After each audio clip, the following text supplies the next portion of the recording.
খাবো আমরা। দেখেন এত মজাদার, মাই ফেভারিট। কি ভর্তা জানেন? পেঁয়াজ মরিচের ভর্তা।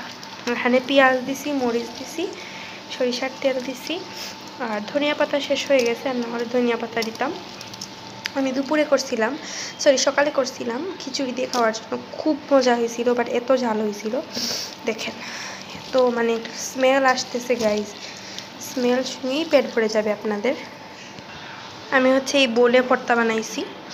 আর এখন দেখেন গরম, একদম হাত দেওয়া যাচ্ছে না, একদম ধোঁয়া উঠতেছে ভাত। আর মাত্রই রান্না করা হয়েছে, আর তার সঙ্গে এই ঝাল ভর্তা। ভর্তাটা এত পরিমাণে ঝাল গাইজ, একদিকে ঝাল আর একদিকে ভাত গরম। একটু ভালো হয়েছে, আর এত ঝাল।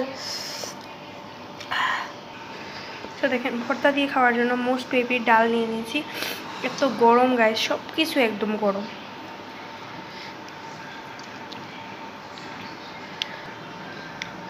তাই আমি ভর্তা দিয়ে খেতে থাকি। আপনারা ভালো থাকেন, সুস্থ থাকবেন। আল্লাহ হাফিজ।